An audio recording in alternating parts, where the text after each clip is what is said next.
Welcome to the Idle Talk podcast. My name is Peyton, joined by my best friend Jacob. Today we are recapping Survivor 46 episode 9, titled Spicy Jeff. This is your spoiler warning. If you have not watched this episode, you're going to want to go watch that before listening to this discussion. Let's dive right in. Jacob, what did you think of this episode and this new, well, not really new, because we've seen it, especially in this most recent season and season 45, but this now older, spicier version of Jeff Probst. I love Spicy Jeff, watching all Survivor back. I love seeing Jeff come into his own, and it really feels like in the very early seasons, it's very apparent that this is a job for him, and now it's transformed into this is just who Jeff is. Jeff is Survivor. There is no Survivor without Jeff Probst, and I don't want to think about a reality where Jeff is going to eventually retire, and I don't know how Survivor is going to go on after that, but he's just so iconic to the series, and I love when he has banter with the players and the players banter with him.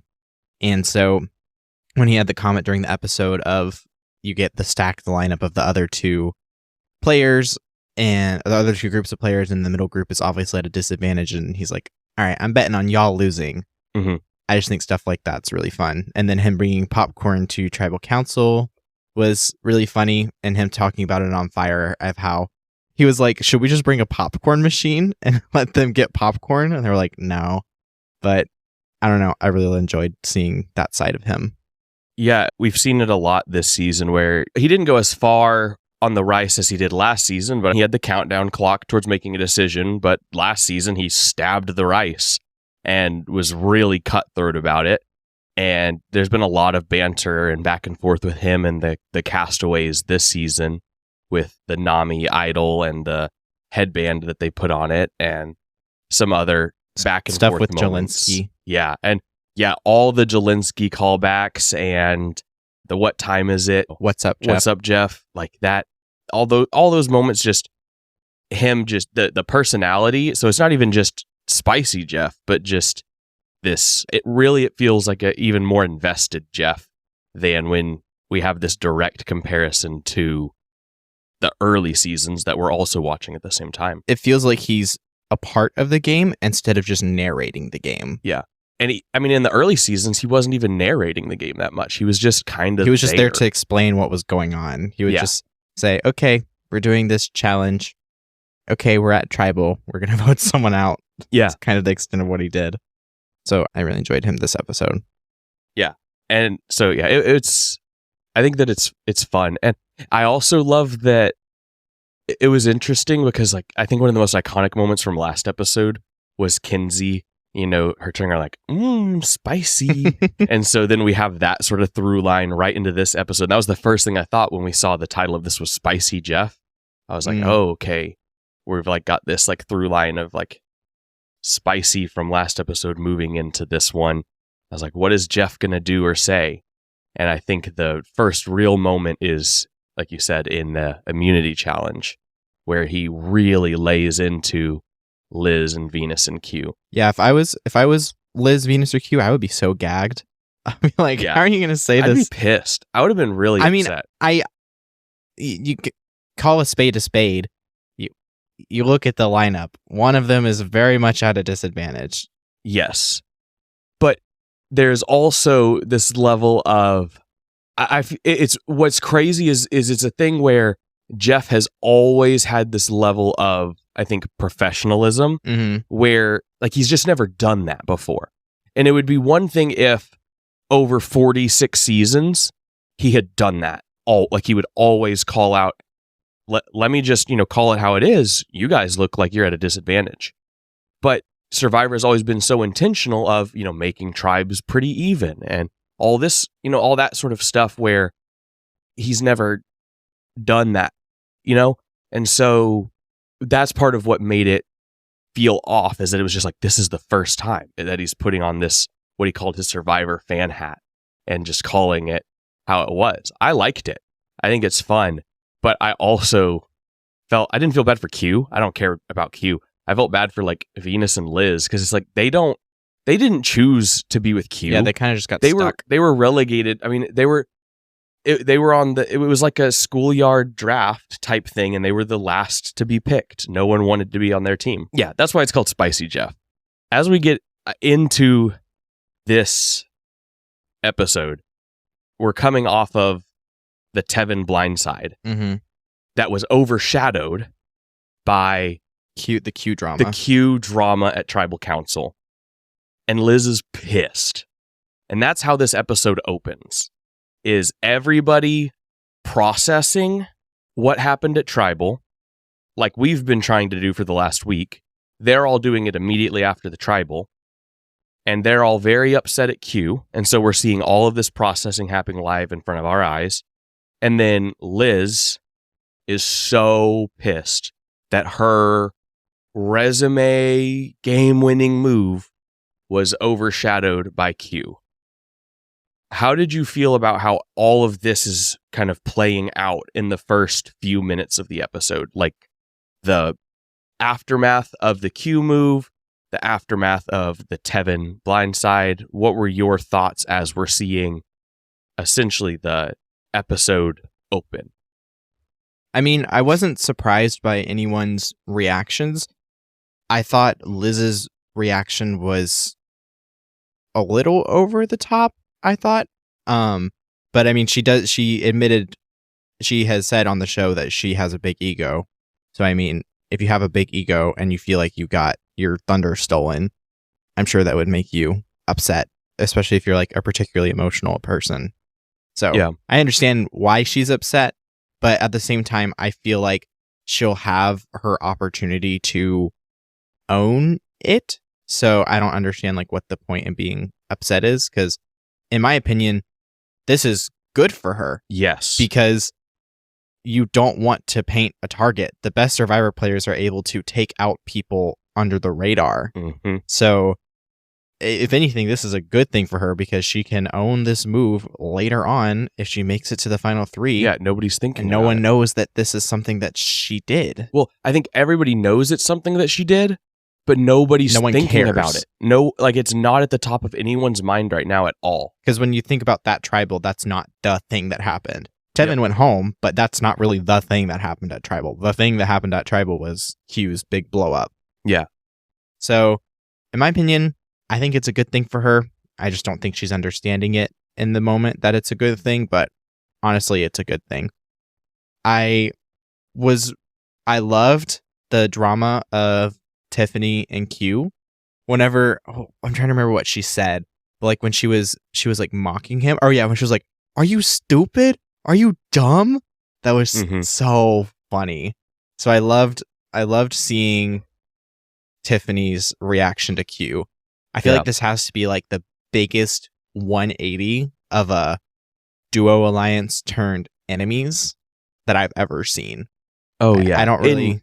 in just like a 2-3 day split. Yeah. Just total 180. Yeah. Absolutely insane. So I thought that was really fun to watch. It made for really, really fun television. And I respect everyone for saying that if Q gets to the end, they won't vote for him, because I wouldn't. I would vote for literally any other person except for him. Yeah, he blew up everyone's game for no reason.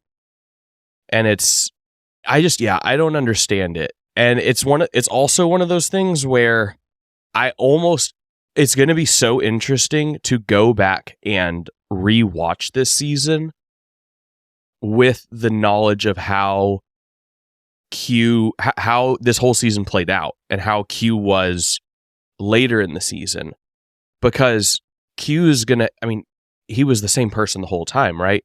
And so the way Yanu was decimated early on and the way that the tribe synergy was just never right when they had Jelinski and Banu and Jess, early on, I want to kind of go back and watch, and I'm curious if, maybe Q was the problem all along. What if we misdiagnosed the issue here? Because I'm just wondering, I'm just like, it was a mess of a tribe. There's all these issues. There's all these things going on. And I Yeah, it was crazy.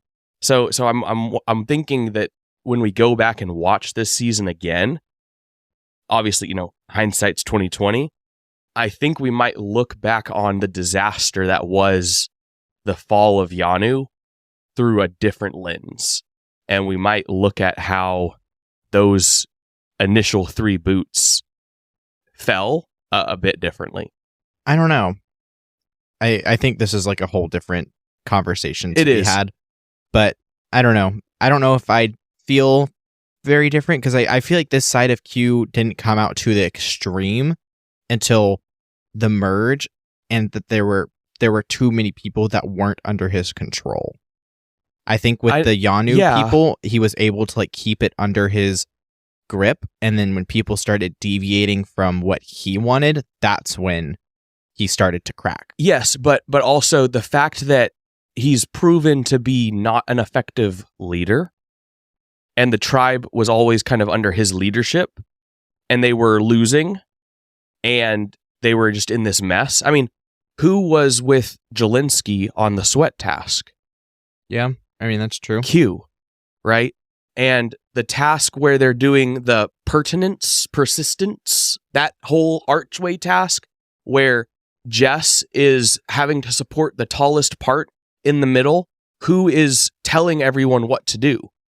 It was Q, And so that's where I think when we go back and watch this, we may be able to go back and pick out key moments where we say it might have just been the captain of the ship the whole time who should have just fallen on his sword a whole lot earlier and not waited the whole game to do it. Yeah. So that's where I'm throwing it out there as something that it's going to be interesting to reevaluate this season through a lens after you have the whole picture. Because obviously we're seeing a day at a time right now, a week apart, and we're only seeing a small portion of it. There are whole sections of the game that we're missing. There are whole relationships that we're missing. And that's something that we might be able to talk about. I don't even know if we're going to have time to explore that right now. That'll probably end up being its own explored part in like a post-season breakdown or something, or if we do like a player profile talking about Hunter or Kinsey or something. Or if Hunter just comes on our podcast. Yeah, we're working on it. We're lining up some interviews. So, and by lining up, we mean we're getting ghosted. Well, we've had some response, but not much. I reached out to David. So David Jelinski. Oh, I was like, who's David? Yeah, so we'll see. Anyways, cool. All right, let's keep on moving on through. I think the next place is the immunity challenge. I think it's probably the next place to go.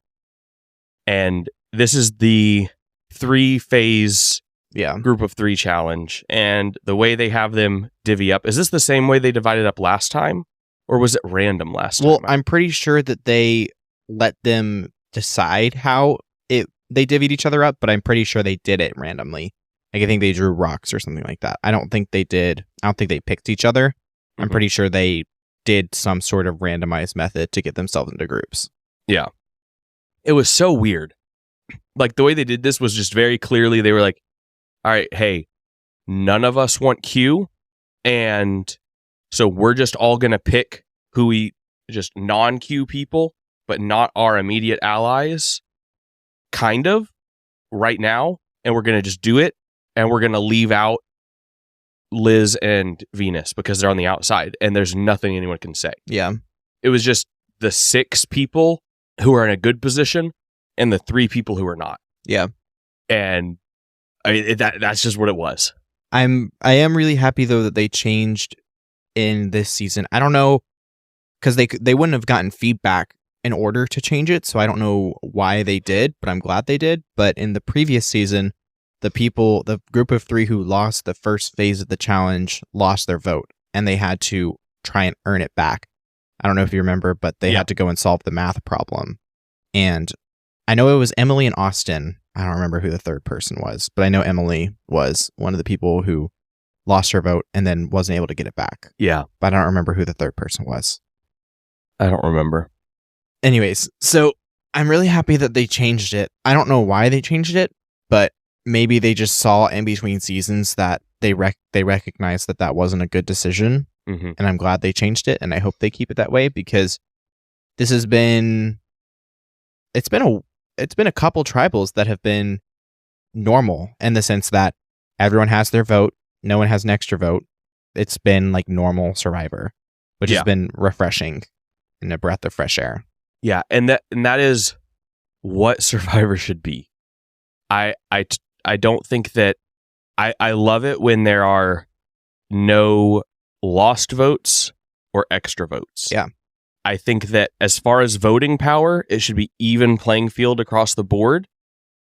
When the advantages that I like coming in are the immunity advantages, or you can stand up and leave tribal, or knowledge is power, or those sort of advantages I think are fun. Those are cool and interesting and unique.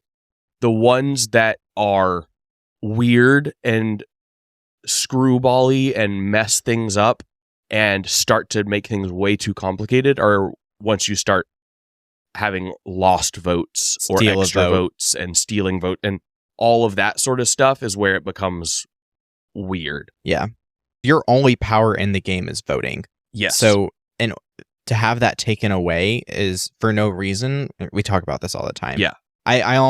The one thing I do like is I agree with the beware advantages. I think those are fine because you are knowingly risking your vote at the chance of getting an advantage. I think that's fine when you have... Well, and you haven't even lost your vote. You just cannot vote until you complete it. Until you finish your task. Yeah. It's not that you have lost your vote. It's just you cannot vote. It's just a pause, essentially. It's a roadblock. Which I'm okay with that. Yes, I'm fine with that.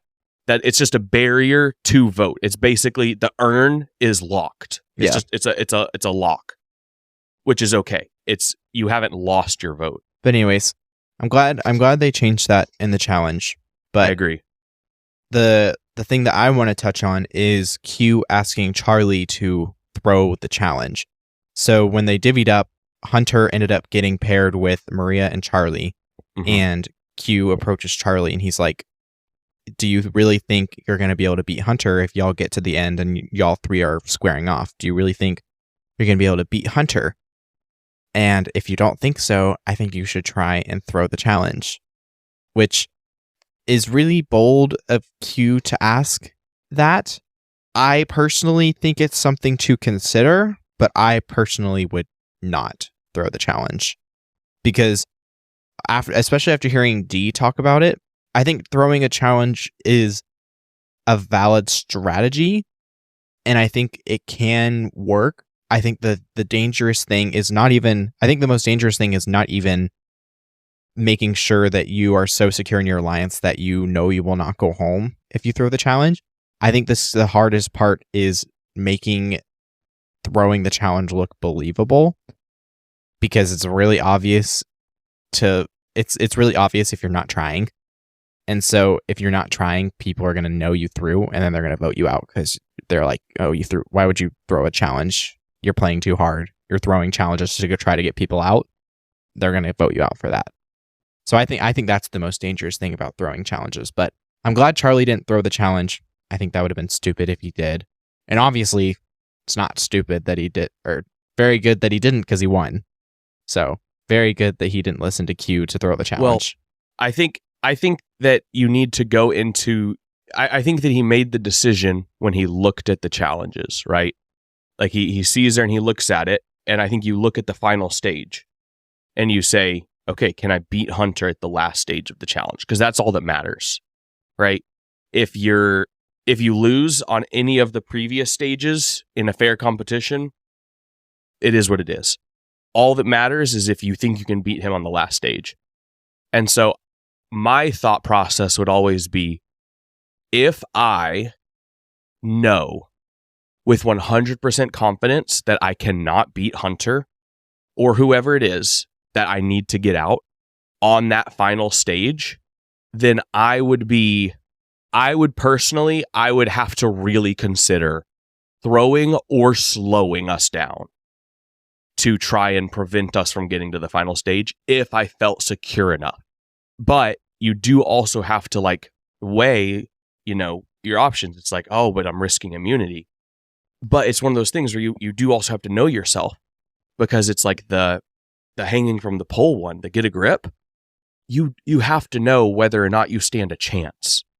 And if you can look at that final one and know that there's no shot you're walking out of here with immunity at the end of the challenge, and you know your body and you know your limits and you know that you can't last longer than the next person, then there is kind of this line. And so I think Charlie is one of those people where he proved it in Get a Grip that he can hang in there, no pun intended, with Hunter.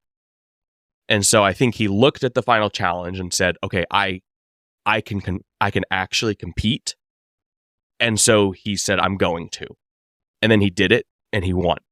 And so it works good on his resume, which maybe we'll talk about resume building at some point. It looks good on his resume. He's got an individual immunity win. He beat Hunter. That allows him to actually get him out. It is a really good moment. And he didn't have to throw. But I think if it was some sort of a challenge at the end, that was, if it was a puzzle of some kind, like a massive big, like a huge puzzle, you know that Hunter's really good at those. Or if it was tossing balls into hoops, everyone has to toss balls into hoops. Like, would you really want to do that against Hunter? Would I know? Yeah, that's what I'm saying. So would you, on the balance beam, would you just fall off of it a few times? See, I don't know. Drop the ball, because it would be so easy. You've got the ball balanced between the sticks. You just spin it out a couple of times. You could easily lose yourself a solid 2 minutes and put yourself behind. And it's one of those things where it's like, it's hard because the competitor in you doesn't want to do that. But the competitor in you also wants to do it because you're playing the long game as well. And so I see Q's point, but then also there's the other side of it where it's like, there's this this Division I athlete, played football, going to Charlie, a college and conspiring student, to get out the high school teacher. Yeah. And that kind of is this weird, it puts this weird spot and pressure. So I'm glad, just from a watching perspective, that it didn't come down to that, and that Charlie was able to just compete and win flat out. It made for a much more fun viewing experience. Yeah. But I don't have a problem with someone strategically throwing. You just have to know the risks that are involved in it, and you got to be willing to take those. Yeah. So moving on from the immunity challenge, I think is probably where we'll spend a good majority of this episode talking about, is kind of the lead up to Tribal. So we have the fallout of Q and Tiffany, and everyone finds out about Tiffany's idol. And Tiffany then goes around and basically tells everyone, hey, I am going to be probably playing my idol, because she's like, everyone knows about it. It's just burning a hole in my pocket, and I don't want to have to deal with it. Well, before that ever happens, Kinsey, the shocker of the episode was Kinsey starts hatching a plan to get out Tiffany. Yeah. And that was what made everything that's what made Tiffany's revelation that she was going to play her idol no matter what interesting and surprising, was because the votes were going to be on Tiffany. They were going to maneuver a blindside, because it felt like it was an obvious choice between Hunter, who didn't have immunity and it was an easy shot, or Q, who everyone hated. And so then Kinsey, Tiffany's number one ally, is like, hey, let's do a blindside on Tiffany. Get her out. She's got an idol. So that happens first. And then Tiffany, being, smart, is like, hey, this is burning a hole in my pocket. I'm just going to play it no matter what. And it seems like she was just bluffing based on the fact that she didn't play it. Or maybe she meant it 100%. And then after the votes got lined up, realized, I don't have to play it. Yeah, I I want to know, I'm assuming she talked about her logic at some point. So I really want to know what the logic was behind her not playing it, but I'm sure we can talk about that later when actually talking about what happens at Tribal. But yeah, Kinsey throwing out Tiffany's name was not something I expected. I thought they were going to go all the way together. 100%. I was very shocked that she even mentioned Tiffany at all. Yeah, when she approached Maria and Charlie and said, I want to maneuver a blindside, I literally said, against who? Because there's no one else to blindside, because Liz wouldn't really be a blindside. She's on the bottom. Venus wouldn't be a blindside. She's on the bottom. You're not going to flip Charlie and Maria against Ben. Q wouldn't be a blindside. He's on the bottom. Who are you blindsiding? It would only be Tiffany. So what are we? And then she said Tiffany, and I was just at a loss for words, because it felt way too soon. I'm interested to know. I feel like there's no way that didn't get back to Tiffany at some point. It was never mentioned in this episode, but I feel like it had to have gotten back to Tiffany somehow. The vibes in Tribal Council made it seem like she knew, because they said explicitly that the Yanu 3 are no more, that they're getting breakup bangs, the band is not together anymore. Like, they said that explicitly to Jeff, and that they're not a happy family. And so that would imply that Tiffany and Kinsey are no longer a duo. I don't necessarily. Well, Kinsey and Tiffany don't want to label themselves as a duo to begin with. You don't want to label yourself as a duo. But I still think I think that that it definitely could have gotten back to Tiffany. But I'm sure that'll be something that happens in the next episode. I think that's where we're going to see the fallout, is going to be next week. But yeah, I don't know. I was really surprised that was even something that Kinsey had mentioned. I'm not surprised. Honestly, just this entire season, everyone's just turning on their allies, like left and right. People are turning on their number ones. Yeah, we had Tevin getting out Soda. We had Liz turning on Tevin. Mm-hmm. Then we've had Q turning on Tiffany. And now we've had Kinsey turning on Tiffany as well. I mean, even earlier, Maria turning on Jem. Yeah, were they really ones, though? Allies. They were allies. Yeah. Maria turning on Jem. You had... They weren't necessarily number ones, but Q turning on Tim to vote out a member of the Six. The Six. Yeah, whatever that was. The most bogus alliance in Survivor history, considering that 3 out of the 4 most recent vote outs were all from the Six. Yeah. But whatever. Most insane alliance ever. So yeah, I don't know what this cast has in their water that's making them turn against their number one allies, but it's really, really interesting to watch into this like phenomenon that's happening. Yeah, well, I think it's really a phenomenon of just the new era in general as well, because we saw it. I think we also saw it last season and in 44, but we didn't see it with the winners of both of those seasons. So this is where I'm gonna theorize something where I don't know how it pans out with this season, but we see people turning on one another and blindsiding their allies and someone, in their tribe like early. Like we saw this like with Kelly, they would turn on someone like really early. That's not uncommon. But they would do it because they want a resume builder move, right? They want Survivor resume. That's what they care about. They care about the resume more than having a strong ally to the end. Whereas in older seasons of Survivor, not even older seasons, just pre-New Era Survivor, in the old era, the original era, I don't even know what we call the pre-era, the Survivor, the era of Survivor, the original era. It was normal to go with your ally to the end. You go to pretty much any season, you're sitting in the final 2 or 3 with your alliance. Yeah. That's how you win. And last season, that was you have in the final 3, you've got you've got D and Austin and then Jake. Yeah. Right? And then you've got the season before that, you've got Jam Jam and Carolyn and I don't remember her name, but I can picture her face. yeah, who was the She's Latina.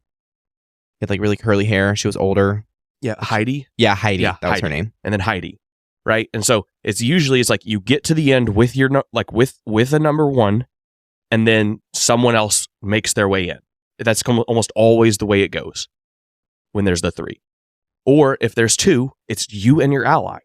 Like that was the way, like even, I mean, in Heroes versus Villains is the one that comes to mind. You've got, Parvati and Russell and Sandra. Sandra snaked their way in there. Right? Like that's so you've got Parvati and Russell, the duo, and then Sandra comes along. Rip Jerry. That's how Survivor works. You go with your ally and then you duke it out at the end. I think, and it's now they're afraid of duking it out at the end because they don't think they can beat them, and then they don't make it to the end because they don't have an ally. Yeah, it's everyone thinking that the only way that they get to the end, they have to be sitting next to people. I think people are only thinking about, okay, who do I need to be sitting by, not how do I get there. Yeah. That's what everyone's thinking about. They're just thinking, who do I need to be sitting by in order to win the game? They're not thinking of, okay, well, first I need to get there. How do I get there?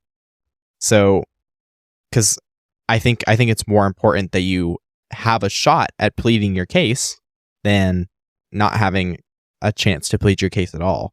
So yeah, and personally, I think if you get to the end with your number 1 and you can't beat them, that's your own fault. You've had the whole game to quote unquote build up your resume. I don't know why that shouldn't be your number 1 concern. Like getting to the end should be your goal, and then make your case and win the game. If you can't beat your ally, then they played a better game than you, and that's it. And that's the game of Survivor. The fact that people are so obsessed with building up their own individual resume that it ends up like that's not how you get to the end. And so the way that I'm looking at it right now, if history is an indicator of how someone gets to the end of the game, the only person or the only people who have a shot at winning right now are Maria and Charlie. Yeah. Unless Kinsey and Tiffany can mend their... or it just never gets back to Tiffany that Kinsey said something. Well, I think there needs to be some mending or whatever, because Kinsey's going to need mending on her end because she tried to strike it. Like, it's going to get back to her. Even if the two of them go to the end, someone's going to bring it up. Yeah. Right? So there needs to be mending. So, and I have a hard time seeing... I could see Charlie winning. Right now I have a harder time seeing Maria winning. Yeah. I don't see her case as clearly. I see her getting votes, but I don't see her getting more votes than Charlie. And so, yeah, I don't know what, but right now, they have the duo that is the strongest. And I thought it was Tiffany and Kinsey. And so I think to get to the end, you need a duo. And so that's where I think this move doesn't make sense to me. I just don't see why you throw away your duo this early. Yeah. And if you are a duo and you get to the end, you still have an opportunity at Final Four to take them out. If you win the immunity challenge, take them out in fire. If you want to bolster your resume even more and get out who you think is going to beat you, take them out in fire. Yeah, I don't think either of us are really a fan of the fire making mechanic. Not really, but you have the opportunity. It exists. You can do it. And then the alternative is, if you're at Final Four and you got to vote someone out, you vote out your number one ally at the end. But you got to get to the end first, and then you can do whatever you want. Exactly. And I think that's how it was always. You'd get to Final Four, and then once it's Final Four, it's all holds off. It's every man for himself at Final Four. Yes. And that's where, so I saw Cochran tweeted about this too, and was like, this might be just an old head Survivor thought, but I don't think anyone should ever vote out their number one. I think that is stupid. And I agree. And then a bunch of people started replying in the tweets with a snapshot of him holding a vote for Taj. I don't think you've seen Cochran's season, but he's holding up a vote. And those people are just brain dead because that was at Final Four. And it's like, yes, that's the point. And the Final Four were Cochran and all three of his allies. It was a 4. It was basically like Reba 4, but better. And so it was like, yeah, he's going to vote one of his allies there because they ran the table. They did it the way like a perfect game of Survivor is probably played. That's kind of a perfect execution of the game, is that you dominate and you get to the end, you get your group of 4 all the way to the end. So I just don't know what, like I was really on the Kinsey train thinking, okay, I think she's the winner. I still do think, based on the way everything's playing out, that she's probably the winner, and she was my preseason winner pick, so I really want her to be. But losing her number one right now, which is the way it seems, I think does significantly hurt her chances of making it to the final 3. Yeah.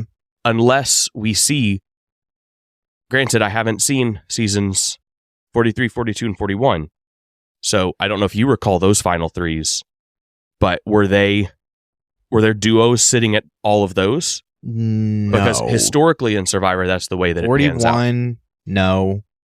42, no. 43, no.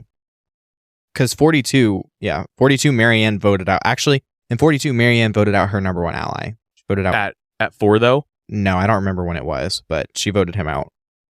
Gotcha.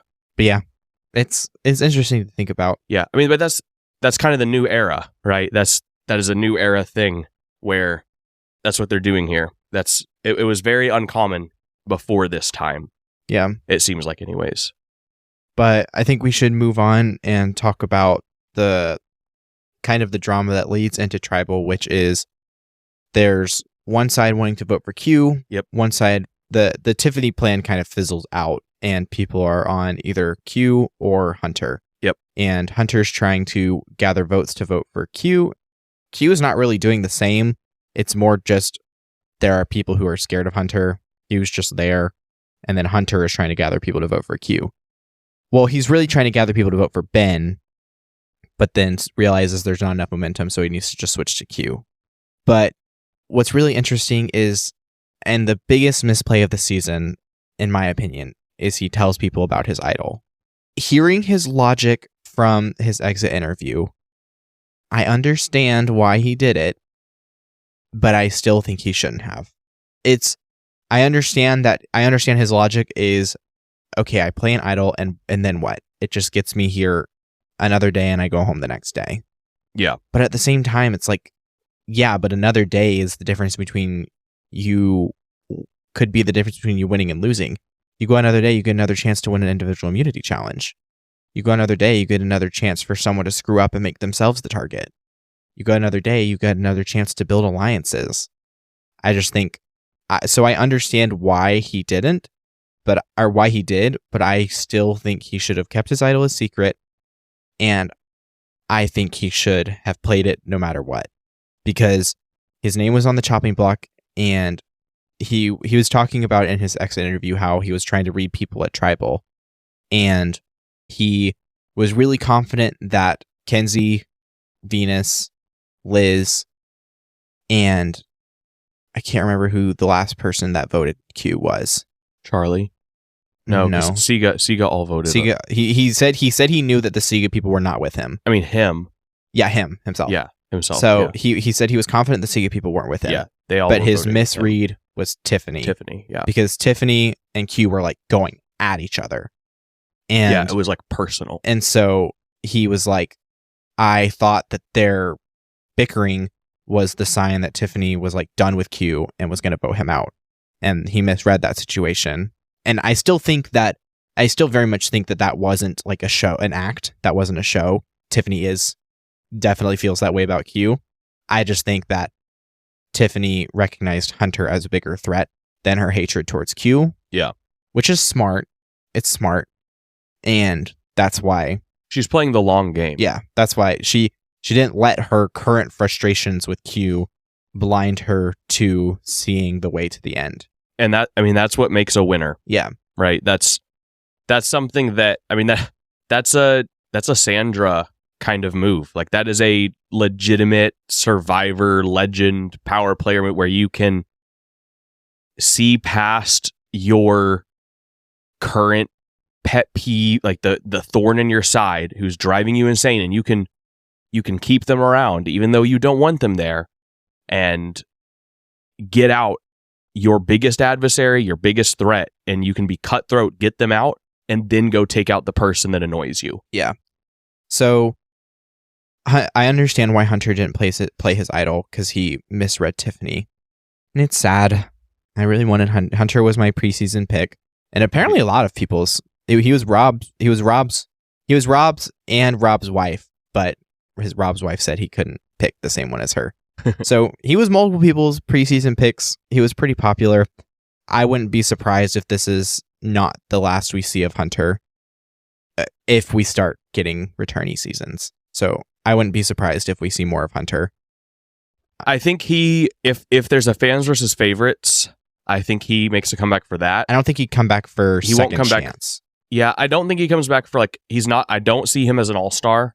Mm-mm. So I don't think he comes back in an all-star season. Unless they just bring him back because they need a challenge beast to even out tribes. Even that, I don't see him coming back in an all-star season. I think that there are enough all-stars from this season already outside of him that I would put in over him. Yeah. I think he totally comes back into fans versus favorites though. Yeah. I just think from hearing what he had to say about his season, I feel like we missed a lot of him. I feel like they just showed a lot of his Survivor MacGyver type stuff, archetype, and they showed his challenge dominance.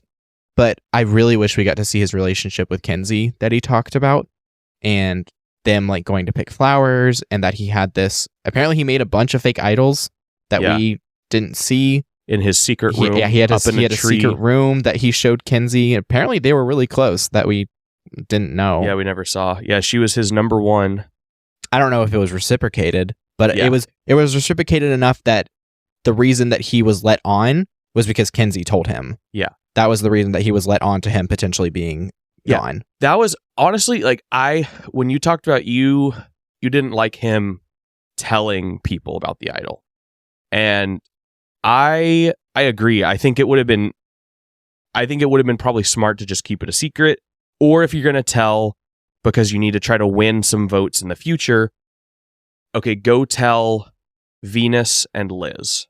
Just go tell your two Nami who are there and just kind of try to be like, hey, I know we're totally not on the same page, but we're in a spot right now where it's 3-3-3.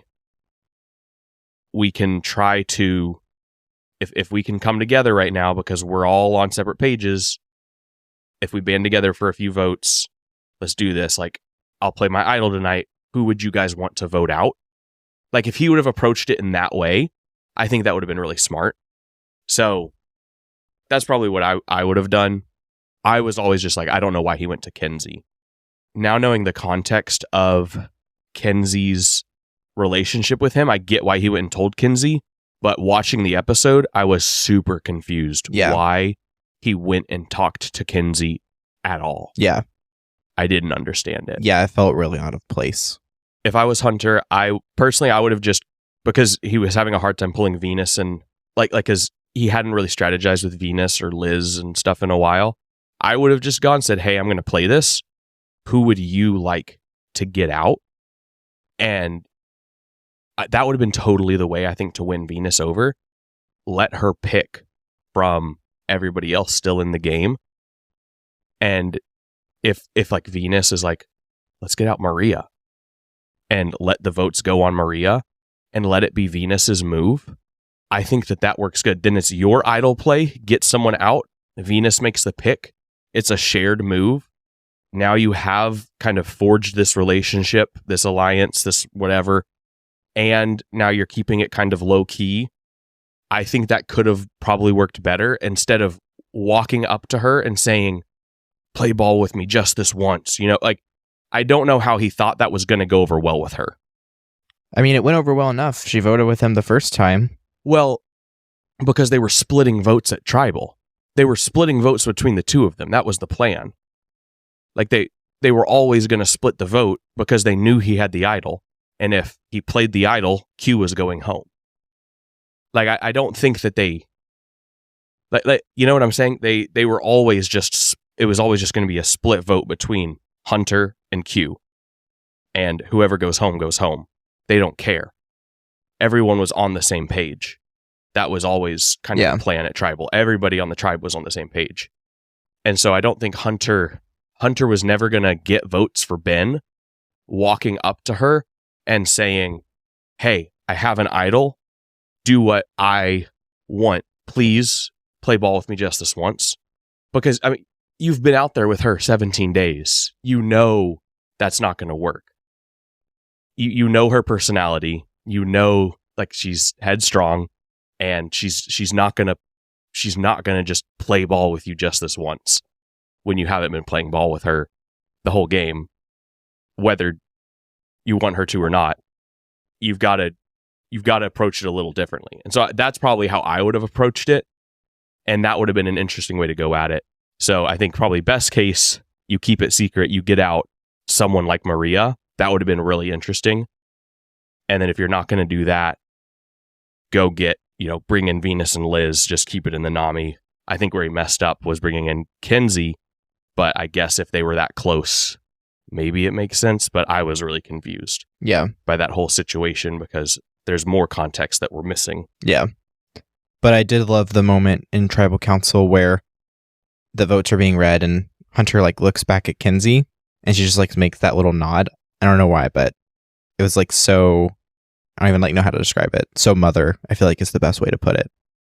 Yeah. Well, it was weird because the look on her face was, you're not going home. She was confident that Tiffany was voting with her. That was the look on her face. Yeah. It was confident that Tiffany was voting out Q and not that Tiffany put a vote on Hunter. Yeah. That was what threw a wrench in it all.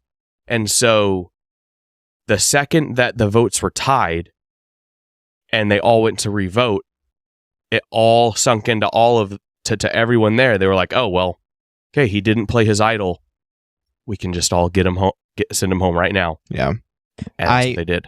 I saw a really interesting tweet that I thought I really agreed with. It was, and we mentioned it whenever, we didn't mention it in this way, but we were talking about how Hunter was scrambling and talking to people at Tribal, trying to get a read on people and saying, are we good? Are you voting with me? Do you know the plan? Are we good?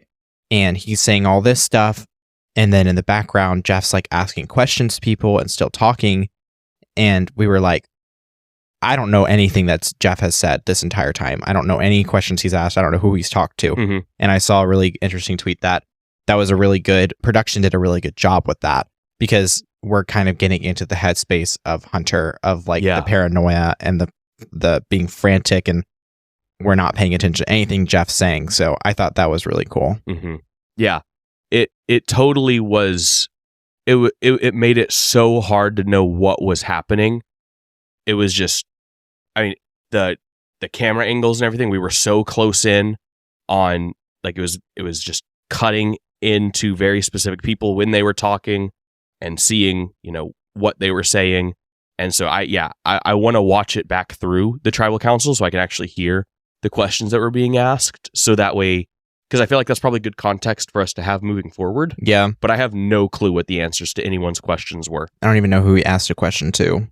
No clue. Yeah, I have no clue what happened. Yeah, the only thing I remember of people actually talking at Tribal was Q and Tiffany fighting. Yep. That's all I remember. And then the occasional time that Jeff would pull Hunter back in to the conversation. And Hunter was always just kind of hey, Jeff, I don't really know what's happening. Yeah. And I guess to wrap this whole conversation up, Hunter ultimately doesn't play his idol. And he ends up, it ties, they revote, and they vote out Hunter because he didn't play his idol. And they know that they can send him home with an idol in his pocket. And if you have the opportunity to send someone home with an idol in their pocket, you do it. every time. You just do. If you're in this scenario and you know that you can send someone home with an idol in their pocket, you do it 10 out of 10 times. And so it sucks. But I think everyone there collectively knew on that revote that the best decision is to send home Hunter. Challenge Beast. We all know he has an idol. We're going to send it home with him in his pocket. If he hadn't told anyone about his idol, do you think that revote goes down differently? I don't. I think it plays out the same. I think people recognize Hunter as too much of a threat, and I think people would just, like, yeah, they don't like you, but Hunter's a threat right now. They need to take him out while they can before. Because if you let someone who literally hung upside down on a pole keep playing challenges, you don't know what they're going to be able to do. You don't know if they literally could win every single challenge until the end. It's not likely, but why would you leave the risk? Yeah. Do you think that Hunter made a critical error in being too good at challenges? I feel like it's hard Not post-merge. I'm thinking pre-merge specifically. I think it's definitely something to think about. I also think it's just a fault of the other tribes just weren't as good. But they were. It was to the point where he was basically the only one doing the challenges for the tribe. Yeah, I don't know. I think it's just really hard to tone yourself back in an area that you excel in. Yeah. So it's hard to fault him for doing the things he's good at. So it's hard to say that it's just who he is. Yeah. Jeff even said it in On Fire that Hunter was probably never going to win. Yeah. I don't think he said it that way, but he was like, it was always an uphill battle, essentially. I mean, those archetypes get cast every season in Survivor, and they almost never win. Yeah. He really, I mean, his comp is very much Aussie with less surfer bro. Well, I was going to say less social ability in terms of like the gameplay. Like he's just not like he is Aussie with social anxiety. That's very much the kind of, I think, his niche. But he is, very much the challenge beast, and he's really good at that. And it's rare for them to make it deep. And we knew that too. We said that the whole time from the very beginning, that it's going to be hard for him to make it very far into the post-merge. And we kind of thought the same of Austin when we first started last season and we were watching it. But then he proved to not be really a challenge beast. No. He just kind of like, he looks physical, but he was just pretty average. He was good at challenges, but he wasn't amazing. Yeah. So he was able to kind of coast on through and be okay. So he wasn't like a massive physical threat in the same way where Hunter's just too big of a threat and he's scary. Yeah. Well, do you have anything else you want to say about Spicy Jeff as we wrap up this episode? I don't think I have anything else other like about what we've talked about specifically. I guess the very last thing before we wrap up is worth kind of bringing it back to kind of the question we've kind of ended on the last few times is, how does this impact your predictions or thoughts for where the game moves on from now? Just really quickly. I don't really know. I feel like I really don't know where it goes from here, honestly. I feel like we're not really let on to a lot of what happens next episode. Liz's Joker art. Yeah, Liz going berserk. Yeah. So that's happening. Maria thinks she's making a game-winning move. That was something that was mentioned. I think the biggest things that I'm just interested to know are, does Kinsey talking about Tiffany get back to her? I think Maria's going to gun for Kinsey. Yeah, I don't know. That was another thing that was weird in this episode. Maria was so butthurt about Tiffany throwing out her name all the time, and then Kinsey comes to Maria and is like, let's get Tiffany. And Maria's like, well, I don't want to do it anymore. I don't want to do it now. She's like, I want to get out Tiffany. I want to get out Tiffany. I want to get out Tiffany. And Kinsey's like, I want to get out Tiffany. And then Maria doesn't want to. And that's the resume thing. It comes back to resume. She's like, she only wants to do it when it's her move. Yeah. And it's like, no, you want to just do it. Yeah. You get out the threat it doesn't matter whose move it is. Just, if it's Kinsey's move, cool, let her take the heat and then get voted out. Yeah, exactly. You make it to the end. Who cares about the resume? Yeah. You have the duo. Go to the end and win. I don't, like, that's where the resume thing, we're going to need to do a whole episode about it after I've watched through the new era, because I think that, especially after the most recent 3 seasons, I want to know, when did the term, I'm sure we'll find out and make note of it. When did the term resume get coined? Yeah, as we're watching through all the seasons, at some point, because it hasn't been coined in the first 3 seasons so far. It has not. I feel like it's got to come up in, like, I feel like it's like in probably like the 20s. Well, I don't know. It's going to be mentioned in a final tribal council. Is going to be the first time someone says it, probably. Yeah. I feel like it's a question that someone poses. Is like, what do you feel like stands out on your Survivor resume? Yeah. You know, is like going to be the first thing that someone asks or something like that. Yeah. We could also probably Google it. Well, that's more fun to leave it a surprise. Anyways, I think that I agree with you. I think that we are left in a place where it's very uncertain where it goes from here. I think that Siga is in a really good spot to go deep, but... Well, more just Charlie and Maria. Well, even Ben. All 3 of them are in a great spot to go deep because they're just so freaking like locked in. But I don't see any of the 3 of them as the winner of the season, except for Charlie, I think is the most likely of them. But I still just, in the overall edit of the season, it is hard for me to view them as the winner. But there's still a good bit of Survivor to go. Still 5 episodes. So there's a lot left to happen. I'm interested to see where it goes. Interested to see how long it's going to take for Q to get out. Venus is still there. Liz is still there. A lot of Survivor left. Yeah. So I'm excited to see. Well, with that, thank you for tuning into this recap episode of Survivor 46, Episode 9, Spicy Jeff. If you enjoyed this episode, we would really appreciate you leaving us a rating/review, as it helps our podcast grow. You can check us out on social media at Idle Talk Podcast on Instagram and TikTok. Additionally, we're very close to wrapping up Survivor Africa. I think we have like 3 or 4 episodes remaining in the season, and then we're going to have some content coming out soon about that, which I'm really excited about. Thank you so much for listening, and we'll see you in the next one.